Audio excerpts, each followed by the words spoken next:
하나님 말씀 로마서 8장 34절입니다.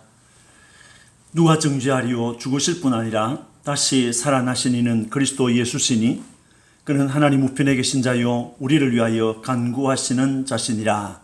아멘. 우리가 읽은 로마서라고 하는 성경은 바울 사도가 로마에 있는 교회에게 보낸 서신입니다. 로마 교회는 선교사가 이르기 전에 복음을 받은 평신도들에 의해서 세워진 교회였습니다. 이스라엘은 역사 세계에서 순환을 많이 받은 민족입니다. 애굽의 바로에게 학대를 받았습니다. 아수르와 바벨론과 메데 페르시아에 의해서 짓밟혔고 헬라와 로마에 의해서 세계 곳곳으로 흩어짐을 당하였습니다. 그것은 그들이 하나님의 말씀을 버렸고 선지자들을 죽였고 우상을 섬긴 것 때문에 하나님의 징계를 받았기 때문이었습니다. 그렇게 짓밟히고 흩어져서도 봄이 되면 피어나는 민들레처럼 경건한 유대인들은 명절이 되면 예루살렘을 순례하였습니다. 하나님은 이들을 세계 선교의 주역으로 사용하였습니다. 예수 그리스도의 성천 후 처음 맞은 오순절에 흩어져 살던 유대인들과 유대교에 입교했던 사람들이 예루살렘을 방문했다가 베드로와 사도들이 전하는 그리스도의 복음을 듣고 예수를 믿었습니다. 그들 가운데 로마에서 왔던 유대인들과 유대교에 입교했던 로마인들이 있었습니다. 그들은 오순절의 은혜를 체험하였고 로마로 돌아가 신앙생활을 계속하여 교회를 이루었습니다. 그들을 가리켜서 로마에 있는 교회라고 한 것입니다. 이 로마 교회는 로마 제국의 수도에 자리 잡고 있었기 때문에 기독교에 대한 박해가 있을 때마다 심한 박해를 받았습니다. 이 교회를 섬기던 브리스길라와 아굴라는 AD 46년경 글라우디우스 황제 때 추방당하였습니다. AD 64년 네로 황제는 로마시를 다시 건설할 목적으로 대화재를 일으켰습니다. 그리고 그 화재의 방화 체미를 로마 교회 기독교인들에게 뒤집어 씌웠습니다. 이때 수많은 교인이 십자가형과 화형과 짐승들에게 던져져서 죽임을 당했습니다. 그리하여 생겨난 것이 카타콤 교회였습니다. 로마서는 바울 사도가 세 번째 선교 여정을 마치고 예루살렘으로 올라가던 길에 기록한 것으로 봅니다. 바울은 로마 교회를 방문하고 싶었으나 기회가 없었다고 합니다. 바울이 그들에게 가려고 했던 것은 성도들에게는 하나님의 말씀을 통하여 믿음을 견고하게 세우고 불신자들에게는 그리스도의 복음을 전하고 싶었기 때문이었습니다. 우리가 읽은 로마서 8장에서 바울은 성령께서 성도를 완전한 구원에 이르도록 하시는 것과 하나님의 사랑을 강조하고 있습니다. 그리스도인들도 세상에 살고 있기 때문에 많은 위협을 받고 사람들과의 관계에서 끊어질 수밖에 없는 상황에 처할 때가 있습니다. 그러할지라도 그리스도 예수 안에 있는 하나님의 사랑에서는 끊어질 수 없음을 강조하고 있습니다. 본문을 보면 누가 정죄하리요? 죽으실 뿐 아니라 다시 살아나신 이는 그리스도 예수시니 그는 하나님 우편에 계신 자요 우리를 위하여 간구하시는 자신이라 라고 하였습니다. 여기에서 정죄하다라고 번역된 카타크리노라고 하는 단어는 법정에서 재판하여 죄를 확정하고 선포하는 행위를 말합니다. 이 단어가 가지고 있는 중요한 의미는 예수를 믿는 신앙을 지키는 것 때문에 죄가 없어도 예수를 믿는 신앙을 지키는 것 때문에 예수를 주라고 고백하는 것 때문에 당신은 죄인이야 라고 정죄당하는 것을 말하고 있습니다. 세상에서는 이렇게 정죄를 당할지라도 하나님의 사랑 안에서는 결코 정죄당할 수 없음을 말하고 있습니다. 왜 그렇습니까? 그것은 그들이 믿는 그리스도, 우리가 믿는 그리스도가 살아계시기 때문입니다. 부활주일 아침에 살아나신 그리스도 예수라고 하는 말씀으로 함께 은혜를 받고자 합니다. 살아나신 그리스도 예수, 그는 우리를 위하여 죽으실 뿐 아니라 다시 살아나신 분입니다. 본문 34절에 죽으실 뿐 아니라 다시 살아나신 이는 그리스도 예수시니라고 했습니다. 그리스도는 우리를 위하여 죽으신 분입니다. 34절에 죽으실 뿐 아니라 라고 했습니다. 여기에서 죽으심으로 번역된 아포스네스코라는 단어는 죽다라는 것으로 호흡이 정지되고 육체적인 활동 기능이 완전히 마비되어 버리는, 완전히 멈추어 버리는 육체적인 완전한 죽음을 말하는 것입니다. 그리스도는 십자가에서 실제로 죽었습니다. 그리스도는 십자가에서 실제로 죽었습니다. 그리스도는 겟세마네 동산 기도하시는 현장에서 체포되어 빌라도에게 재판을 받아 사형 선고를 받고 십자가에 달려 돌아가셨습니다. 그리스도의 죽음은 역사적인 사실입니다. 그는 죄에 대하여 한 번 죽으셨습니다. 그의 죽으심은 우리를 위한 것이었습니다. 우리의 죄에 대해서 한 번 죽으신 것입니다. 그의 십자가의 죽으심은 우리를 향한 하나님의 사랑을 나타내기 위함이었습니다. 로마서 5장 8절에 우리가 아직 죄인 되었을 때에 그리스도께서 우리를 위하여 죽으심으로 하나님께서 우리에게 대한 자기의 사랑을 확정하셨느니라 라고 하였습니다. 주님께서 십자가에서 죽으신 것은 우리를 위한 것이었습니다. 그것은 하나님 아버지가 우리를 사랑하시는 그 사랑을 확정하는 행위였다라고 했습니다. 그리스도께서 십자가에서 죽으신 것은 성부 하나님께서 구원하시기로 택하신 성도들의 죄를 대속하기 위함이었습니다. 그리스도는 자기 백성의 죄를 짊어지고 십자가에서 대속의 죽음을 당하셨습니다. 살아나신 그리스도 예수는 우리를 위하여 다시 살아나신 분입니다. 34절에 다시 살아나신 이는 그리스도 예수시니라고 했습니다. 여기에서 살아나신으로 번역된 이 에게이로라고 하는 단어는 일어나다 또는 죽은 자를 일으키다 라는 의미가 있습니다. 그리스도의 부활에 대한 여러 가지 단어 중에 하나입니다. 문법적인 뜻은 일으킴을 받은 이라는 말이 되겠습니다. 십자가에서 죽으신 그리스도는 아리마대 사람 요셉의 새로 판 무덤에 장사되었습니다. 그리스도는 안식일이 지난 첫날 새벽에 무덤에서 살아나셨습니다. 그리스도 예수의 부활은 성경의 예언대로 된 사건입니다. 고린도전서 15장 3절 4절에 이는 성경대로 그리스도께서 우리 죄를 위하여 죽으시고 장사 지낸 바 되셨다가 성경대로 사흘 만에 다시 살아나사라고 했습니다. 그는 그가 하신 말씀대로 사흘 만에 부활하셨습니다. 그의 부활은 육체적이었습니다. 우리가 만져볼 수 있고 우리가 눈으로 볼 수 있고 우리와 함께 할 수 있는 그런 영광스러운 육체적인 부활이었습니다. 여러분, 예수 그리스도 그는 우리를 위하여 죽으신 주님이십니다. 그러나 그는 죽음으로 끝나지 않고 3일 만에 다시 살아나셨습니다. 그의 죽음이 우리를 위한 것이었던 그의 부활도 우리를 위한 것이었습니다.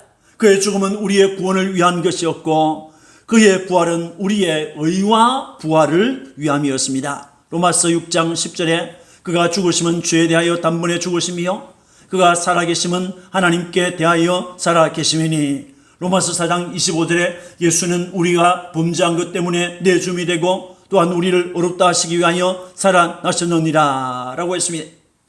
주님의 부활은 우리의 의로움을 위한 보증이었습니다. 그리스도의 부활은 나의 부활에 대한 보증입니다. 살아나신 그리스도 예수, 그는 지금 하나님 우편에 계시는 분입니다. 34절에 그는 하나님 우편에 계신 자요 라고 했습니다. 하나님 우편이라고 하였습니다. 하나님 우편 또는 하나님 보좌 우편이라는 말은 성천하신 그리스도께서 자정하여 계시는 영광스러운 장소를 말합니다. 예수님은 세상에 계실 때 하늘 보좌에 앉으실 것을 자주 말씀하셨습니다. 마태복음 26장 64절에 내가 너희에게 이르노니 이후에 인자가 권능의 우편에 앉아 있는 것과 하늘 구름을 타고 오는 것을 너희가 보리라 라고 하였습니다. 인자가 권능의 우편에 앉아 있는 것을 볼 것이라고 했습니다. 그의 말씀대로 그리스도는 하늘로 승천하여 하나님 보좌에 앉아 계시는 것입니다. 예수 그리스도의 승천은 용해되어 없어졌거나 마술사의 속임수와 같이 사라져 보이지 않는 것과는 전혀 다른 것입니다. 많은 사람이 하늘로 올라가시는 승천하시는 주님을 보았습니다. 그가 하늘로 올라가실 때 구름이 그를 가리워서 보이지 않을 때까지 많은 사람들이 그를 쳐다보았습니다. 제 아들이 하늘로 올라가시는 그리스도를 보았습니다. 그리스도께서 하나님 우편에 계신다. 이 말은 그리스도가 존귀하게 되신 것을 우리에게 알려줍니다. 사도행전 2장 32절 33절에 이 예수를 하나님이 살리신지라 하나님이 오른손으로 예수를 높이시매 라고 했습니다. 하나님이 그를 살려주셨다. 하나님이 그를 오른손으로 높이셨다고 했습니다. 낮아지셨던 예수님을 하나님이 높이신 것입니다. 그리스도께서 인간이 되어 세상에서 33년을 사신 것, 고난과 십자가에서 죽으심, 무덤의 장사 지냄 등은 우리 주님이 낮아지신 것을 말씀하고 있습니다. 그 예수 그리스도를, 낮아지셨던 그 예수 그리스도를 하나님께서 높여주셨습니다. 그리스도의 부활, 성천, 하나님 우편에 앉으심, 재림 등이 높아지신 내용입니다. 빌립보서 2장 9절에서 11절에 이름으로 하나님이 그를 지극히 높여 모든 이름 위에 뛰어난 이름을 주사 하늘에 있는 자들과 땅에 있는 자들과 땅 아래에 있는 자들로 모든 무릎을 예수의 이름에 꿇게 하시고 모든 입으로 예수 그리스도를 주라 시인하여 하나님 아버지께 영광을 돌리게 하셨느니라 라고 했습니다. 하나님이 그를 지극히 높이셨다고 했습니다. 그리스도께서 하나님 우편 보좌에 앉으신 것은 성경 예언이 성취된 것입니다. 사도행전 2장 35절에 내가 네 원수로 네 발등상이 되게 하기까지 너는 내 우편에 앉아 있으라 하셨도다 라고 했습니다. 히브리서 12장 2절에 그는 그 앞에 있는 기쁨을 위하여 십자가를 참으사 부끄러움을 개의치 아니하시더니 하나님 보좌 우편에 앉으셨느니라.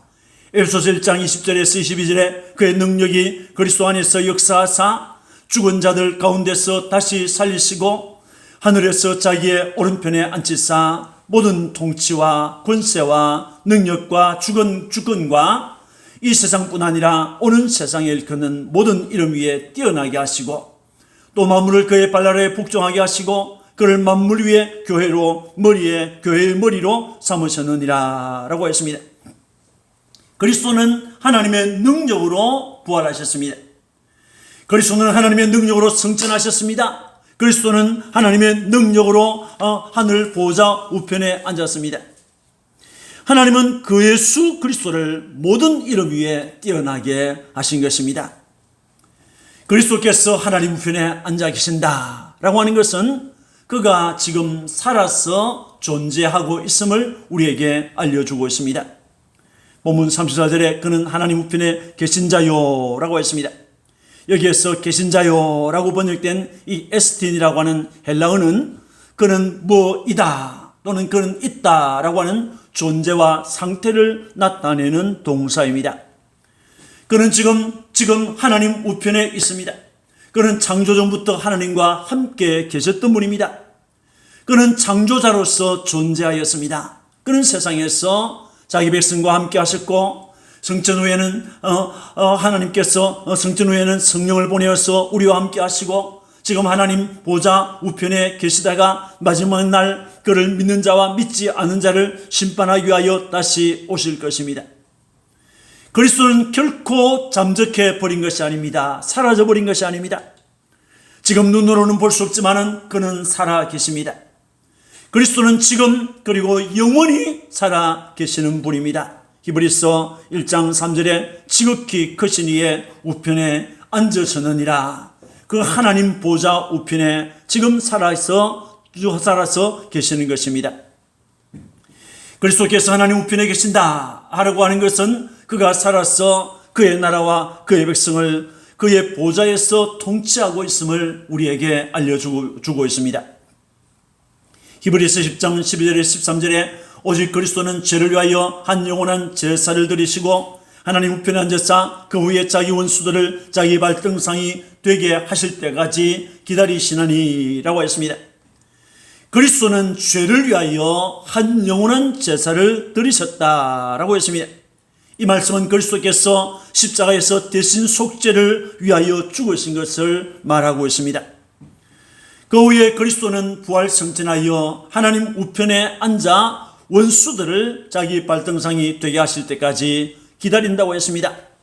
그리스도의 원수가 누굽니까? 사탄과 사탄의 조종을 받아서 그리스도를 대적하는 자들이 그리스도의 원수인 것입니다. 그들을 심판하여 발 아래 두기까지 기다린다고 했습니다. 고린도전서 15장 25절에 그가 모든 원수를 그 발 아래에 둘 때까지 반드시 왕노릇 하시리니 라고 했습니다. 하나님께서 그리스도 안에서 역사하실 때 그는 부활했습니다. 하나님께서 그리스도 안에서 역사하실 때 그는 승천했습니다. 역사하실 때 그는 하나님 보좌 우편에 앉았습니다. 그분이 역사하실 때, 하나님께서 그리스도 안에서 역사하실 때 만물은 그 발 아래에 복종하게 되었습니다. 그는 만물 위에 교회의 머리가 되었습니다.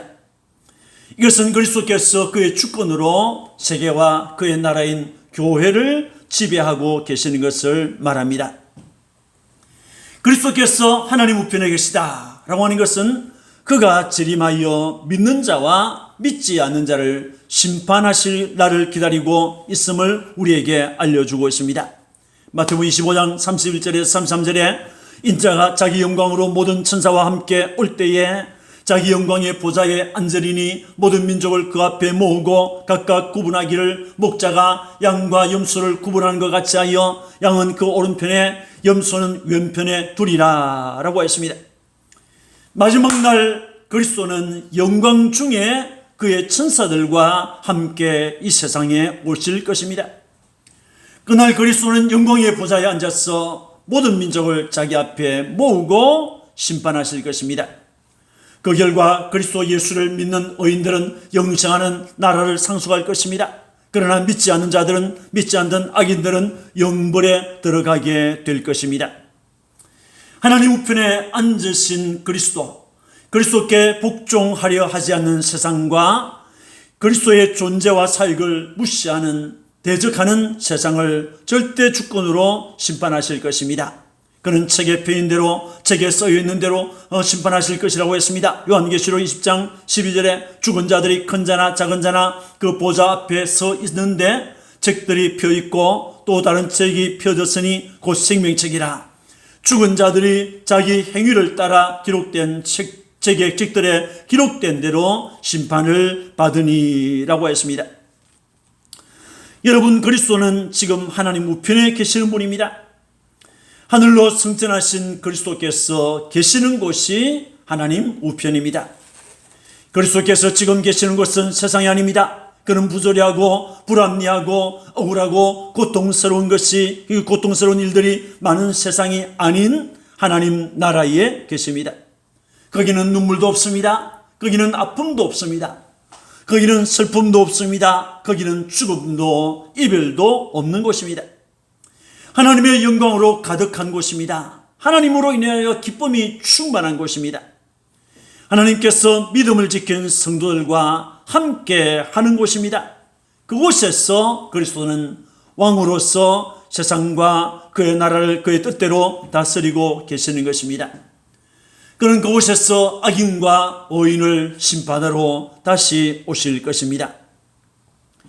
살아나신 그리스도 예수, 부활하신 그리스도 예수, 그는 우리를 위하여 간구하시는 분입니다. 본문 34절에 우리를 위하여 간구하시는 자신이라 라고 했습니다. 세상에 오셨던 그리스도 예수께서는 성부 하나님께서 원하셨던 대속의 죽음을 통하여 구속을 완성하셨습니다. 이것은 대제사장으로서 행하신 사역입니다. 대신 속죄는 그리스도께서 십자가에서 죽으심으로 이미 이루어졌습니다. 그러함에도 그리스도는 하나님 우편에 앉아서 우리를 위하여 간구하고 있습니다.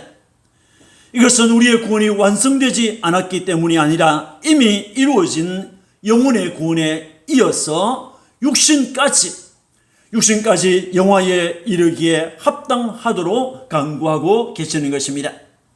이 일은 성령을 통해서 계속 적용하고 계십니다. 하나님의 택자 구원은 그리스도께서 다시 오시는 날까지 계속될 것입니다. 요한복음 17장 15절 말씀에 내가 비옵는 것은, 주님이 기도하는 것을 말합니다. 그들을 성도들을 말합니다. 그들을 세상에서 데려가시기를 위함이 아니요 다만 악에 빠지지 않게 보존하시기를 위함이니라 라고 했습니다. 성도들이 악에 빠지지 않기를 위하여 주님께서 기도하고 계신다고 했습니다. 17절에 그들을 진리로 거룩하게 하옵소서, 우리가 거룩하게 되기를 위하여 기도한다고 했습니다.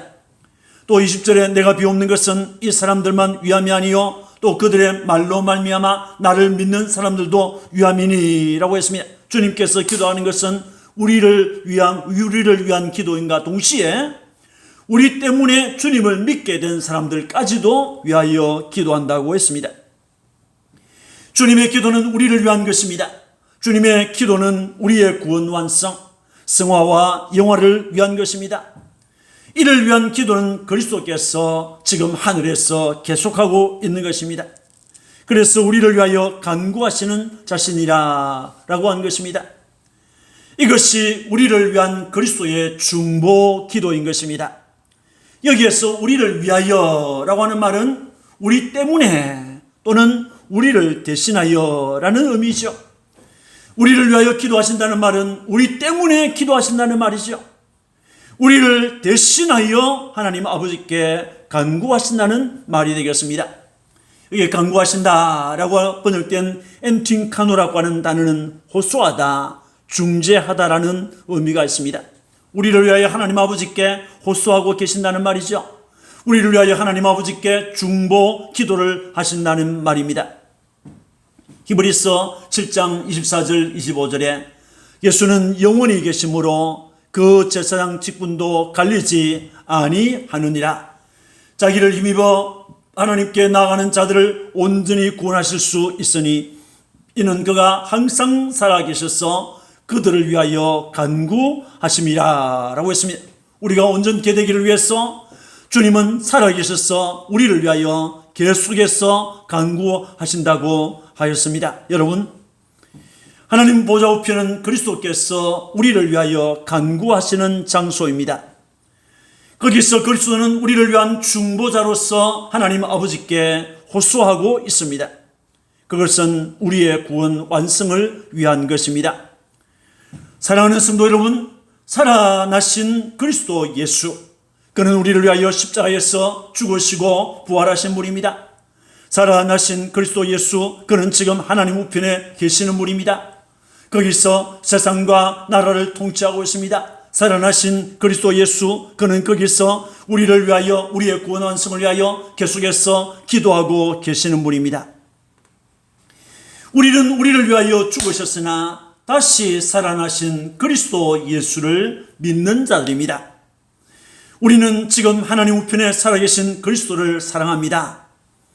우리는 우리를 위하여 끊임없이 기도하시는 그리스도를 만날 소망을 가지고 있습니다. 이런 믿음과 소망과 사랑이 여러분들에게 충만하시기를 축원합니다.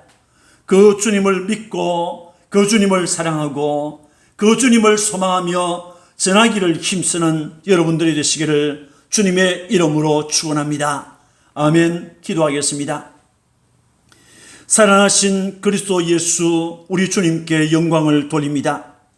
우리를 위하여 십자가에서 죽으셨으나 우리를 위하여 무덤에서 다시 살아나셨습니다.